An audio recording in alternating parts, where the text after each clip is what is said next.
الحمدللہ رب العالمین والصلو والسلام علی سید المرسلین اما بعد فاعوذ باللہ من الشیطان الرجیم بسم اللہ الرحمن الرحیم الصلاة والسلام علیک یا رسول اللہ وعلی آلک واصحابک یا حبیب اللہ الصلاة والسلام علیک یا نبی اللہ وعلی آلک واصحابک یا نور اللہ. Welcome in our silsila summary of Tafseer al-Quran. Today we will start from ayah number 232 from Surah Al-Baqarah. In this ayah and in this ruku, some important matters regarding divorce and iddah period and suckling the children have been mentioned. The first ayah is about divorce and remarrying their former husbands. Allah Azza wa Jalla has said, وَإِذَا طَلَّقْتُمُ النِّسَاءَ فَبَلَغْنَ أَجَلَهُنَّ فَلَا تَعْضُلُوهُنَّ أَن يَنكِحْنَ أَزْوَاجَهُنَّ إِذَا تَرَاضَوْا بَيْنَهُم بِالْمَعْرُوفِ ذَلِكَ يُوعَظُ بِهِ مَنْ كَانَ مِنكُمْ يُؤْمِنُ بِاللَّهِ وَالْيَوْمِ الْآخِرِ ذَلِكُمْ أَزْكَىٰ لَكُمْ وَأَطْهَرُ وَاللَّهُ يَعْلَمُ وَأَنْتُمْ لَا تَعْلَمُونَ. And when you have divorced women and they have fulfilled the term of their prescribed period, do not prevent them from marrying their former husbands if they mutually agree on reasonable basis. This instruction is an admonition for him among you who believes in Allah and the last day. That is more virtuous and purer for you. Allah knows and you know not. In this ayah, Allah Azza wa Jalla has given the commandments regarding those women who have been divorced and they sit in the period of iddah, and after completing the period of iddah, if they have intention to remarry their former husbands, then the family members of that woman should not prevent her from remarrying their previous husbands. Why? Because sometimes there are many wisdoms and there are many advantages of remarrying their former husbands. But mostly what happens when a matter of divorce occurs in a family, the family member, they became the enemy of husbands, they became the enemies of the family of the husband, and then they develop and create that enmity among them, and they never remain or they never be well-wisher of the husbands of their women. But Allah Azza wa Jalla has commanded, if the husband and wife, if they are agreed upon remarrying with each other, so then the family members of the woman should not prevent her. Because if they prevent her, so then there might be many turmoil, there might be many problems. So that's why it is admonition from Almighty Allah, and it is better and purer for the people. Because if the family member of woman prevent her from remarrying her former husband, so then because of the previous relations, there might be some other problems. As we can conceive and we can understand what kind of problems and relations could be maintained and developed among them. So that's why Allah Azza wa Jalla commanded, if those women are agreed upon remarrying their former husbands, so the family member of the woman should not prevent her from that. Otherwise there would be problems. And ذَلِكُمْ أَزْكَىٰ لَكُمْ وَأَطْهَرُ, that is the wisdom behind this commandment. It is purer for you and it is better for you. Then in next ayah, rulings regarding suckling the children. How long they could be suckled, and what are the other rulings regarding that. Allah Azza wa Jal commanded, وَالْوَالِدَاتُ يُرْضِعْنَ أَوْلَادَهُنَّ حَوْلَيْنِ كَامِلَيْنِ لِمَنْ أَرَادَ أَنْ يُتِمَّ الرَّضَاعَةَ. The mothers shall give suck to their children for 2 whole years. That is for those parents who desire to complete the term of suckling. 2 years is the maximum period of suckling the children, the permissible period for suckling the children. Otherwise, if before 2 years and 6 months, if a child sucks, so he would have that hurmati rada'at. But the permissible duration is only 2 years. So if the husband and wife, if the parents, if they are agreed upon to suckle their children for 2 years, so it is permissible for them. And if they want to take this service from someone else, as from any nurse, so it is also allowed. There is no harm in it from Sharia. Then the next ayah is about those women whose husbands have passed away. What is the iddah period for those women? Allah Azza wa Jalla has mentioned here, وَالَّذِينَ يُتَوَفَّوْنَ مِنْكُمْ وَيَذَرُونَ أَزْوَاجًا يَتَرَبَّصْنَ بِأَنفُسِهِنَّ أَرْبَعَةَ أَشْهُرٍ وَعَشْرًا. 4 months and 10 days. 4 months and 10 days is the period of iddah for those women whose husband passed away, if they are not pregnant. If the women are pregnant, so then their period of iddah is giving birth. When they give birth to their children, so then their iddah would be completed. But if they are not pregnant, then their iddah is 4 months and 10 days. Means 130 days. Then one another commandment, and very important commandment, during the period of iddah, during the waiting period of iddah, it is not allowed to propose these women. It is haram. It is not allowed to propose these women. It is haram. But there is a way which is allowed, which is permissible. What is that? Allah Azza wa Jalla told, وَلَا جُنَاحَ عَلَيْكُمْ فِي مَا عَرَّضْتُمْ بِهِ مِنْ خِطْبَةِ النِّسَاءِ أَوْ أَكْنَنْتُمْ فِي أَنفُسِكُمْ. And there is no sin on you if you make a hint of betrothal or conceal it in yourself. Just make a hint of marriage. Means he has that desire in his heart to marry this woman. So if he gives some hints for that, it is allowed. But giving open message or to propose those women is not allowed. That is haram. So for that, Allah Azza wa Jalla particularly commanded, وَلَكِنْ لَا تُوَاعِدُوهُنَّ سِرًّا إِلَّا أَن تَقُولُوا قَوْلًا مَعْرُوفًا. But do not make a promise of contract with them in secret, except that you speak an honorable saying according to the Islamic law. Means just some hints you can give and some honorable sayings regarding marriage you can speak. Other than that, making promise or marrying them is entirely haram, and to propose them is also haram. That is not allowed. Then in 15th ruku, the first ayah is about divorce, then about dowry, mahar, and then about the expenditures of the period of iddah. And then one another commandment which is very important here. As we know, when a divorce occurs between husband and wife, so what kind of relations is developed among them? Mostly they become enemy of each other.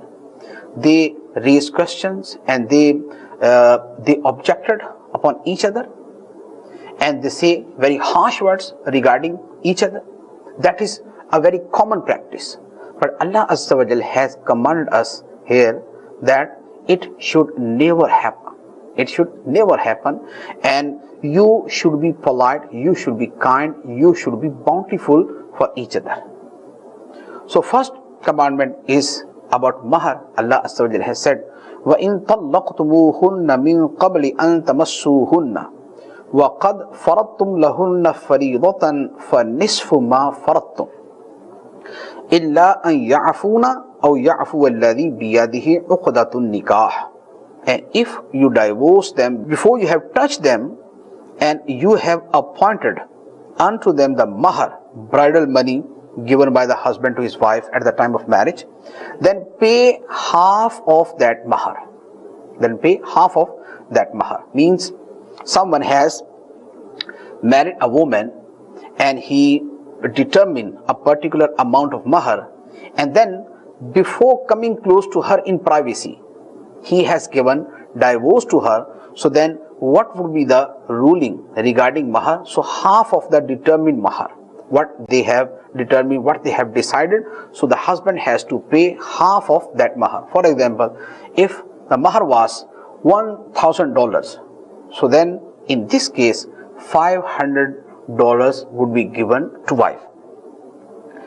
But there is one exception, إِلَّا أَن يَعْفُونَ أَوْ يَعْفُوَ الَّذِي بِيَدِهِ عُقْدَةُ النِّكَاحِ, unless they, the woman, agree to forego it, or he, the husband, in whose hands is the marriage tie, agrees to forego and give her full appointed mahar. And if wife wanna forgive her mahar to her husband, it is allowed. And if husband wanna give full mahar to her, it is also allowed. That is the good way.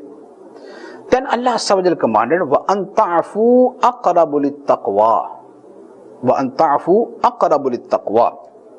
And if the husband pay full mahar, it is better and it is close to piety, because that is one kind of kindness from him to her. Then one thing Allah Subhanahu reminded us here, وَلَا تَنْسَوُا الْفَضْلَ بَيْنَكُمْ, and do not forget liberality between yourselves. If someone has divorced his wife, so then he shouldn't be very harsh and he shouldn't be very strict regarding her, to try to tease her, to hurt her. So in case of divorce, as we know what happens between husband and wife, mostly they create and develop enmity among themselves. So Allah has forbidden from that. وَلَا تَنْسَوُا الْفَضْلَ بَيْنَكُمْ إِنَّ اللَّهَ بِمَا تَعْمَلُونَ بَصِيرٌ. Allah is observing your deeds. What you do with each other, Allah knows that and Allah observes that. Then during these commandments, the commandments are about divorce and mahar and talaq and iddah. So among them, Allah has given one commandment regarding offering prayer. حافظوا على الصلوات والصلاة الوسطى وقوموا لله قانتين. Guard strictly as-salawat, the prayers, especially the middle salah, asr, and stand before Allah with obedience. Now, that is a very strange ruling and strange commandment here. Before this ayah, the commandments are being mentioned about divorce and marriage and mahar and iddah, and after that again the commandments are about iddah period. So what is the wisdom? What is the wisdom of mentioning this commandment regarding offering prayer in this place? So the wisdom is this, that in any case, whatever condition and whatever situation is with a Muslim, he should remember Allah all the time. Whether he is in the situation of happiness as he is married, or he is in trouble and problems as he is divorcing his wife, but in any case he has to offer prayer. He should offer prayer so that he can remember Allah and when he remembers Allah so then he will fulfill the commandments of Allah. He will fulfill the commandments of Allah, because when a person offers prayer, so he remembers Allah and he knows and he thinks in his mind that Allah is observing me. I am in the holy sight of Allah. Allah is observing me, so that's why I have to fulfill the commandments of Allah and I have to be careful regarding the boundaries of Allah. So that's why Allah has given the commandment of prayer in this place. So particularly Allah commanded, guard strictly 5-time prayers. Hafizu ala salawat means be careful regarding all the prayers, and particularly was-salatil wusta, the middle salah, the middle prayer, which is the prayer of asr, because that is the time of negligence, that is the time of business, that is the time of job, that is the time of some other activities of a person. So particularly that time, be careful regarding remembrance of Allah and offering that prayer. Then again in the next ayah, one commandment is regarding the expenditures of that woman whose husband has passed away. And then after that 2 ayah, and then the 16th ruku. In 16th ruku, there are some stories, very interesting stories. The first story is about the people of Bani Israel. A group of people of Bani Israel, they ran away from their city for the fear of plague or for the fear of some other matter which have been prescribed upon them, as jihad was prescribed upon them, and instead of following the commandment of Allah, they ran away from that area. So what happened with them, Allah Azza wa Jalla has told in this ayah, Alam tara ila alladhina kharaju min diyarihim wa hum ulufun hadar al-maut faqala lahumullahu mutu thumma ahyahum inna Allah ladhu fadlin ala an-nasi walakinna akthara an-nasi la yashkurun. Did you, O beloved Prophet, did you not think of those who went forth from their homes in thousands, fearing death? Allah said to them, die, and then He restored them to life. I mean, they ran away from, they went out from their dwellings, from their dwelling places, their homes, for the fear of death. So, for the fear of death, they came out of their homes. Allah Azza wa Jalla told them through His fail. Allah Azza wa Jalla said to them, die, and all the people died. So in this way, Allah Azza wa Jalla informed them that you can't run away from death. If death has to come to you, so wherever you are, whether you are in your own houses or you have left your country, you have left your houses, the death will come to you. So that's why there is no use of running away from your homes for the fear of death. Allah Azza wa Jalla has control and power over your death. Then Allah Azza wa Jalla commanded regarding jihad, striving hard in the path of Allah, and He said, وَقَاتِلُوا فِي سَبِيلِ اللَّهِ وَاعْلَمُوا أَنَّ اللَّهَ سَمِيعٌ عَلِيمٌ. And fight in the way of Allah, and know that Allah is all hearer, all knower. So when all the conditions of jihad are found, so then this commandment would be followed. Then those people who spend their wealth in the path of Allah, Allah Azza wa Jal grants them their reward in the best way. How does Allah grant them their reward? Allah Azza wa Jal has told in this ayah. He said, Man dhalladhi yuqridu Allah qardan hasana فَيُضَاعِفَهُ لَهُ أَضْعَافًا كَثِيرًا وَاللَّهُ يَقْبِضُ وَيَبْسُطُ وَإِلَيْهِ تُرْجَعُونَ. Who is he that will lend to Allah a goodly loan, so that He may multiply it to him many times? And it is Allah that decreases or increases your provisions, and unto Him you shall return. So what is the reward for those people who spend their wealth in the path of Allah?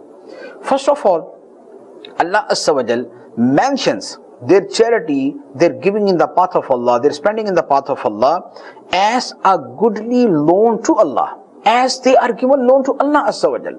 Though everything is of Allah, is from Allah, lillahi ma fis samawati wa ma fil ard, whatever is in the earth and whatever is in the heavens is of Allah Azza wa Jal.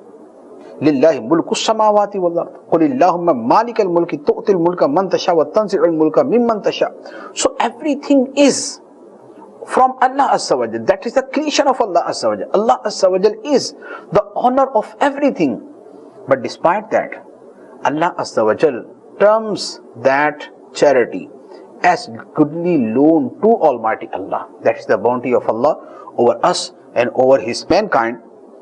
So He says, Man dhalladhi yuqridu Allah qardan hasana fayudha'ifahu lahu ad'afan kathira. Allah will multiply it to him many times, 10 times, 70 times, 700 times, or more than that. Allah Azza wa Jalla will increase the reward from 10 times to 700 times or more than that. And then one whispers, one waswasa comes in our mind that if we spend our wealth in the path of Allah without taking any return from the people, so our wealth would decrease. So Allah Azza wa Jalla told and removed that whisper and waswasa from our mind with these words, Wallahu yaqbidu wa yabsut.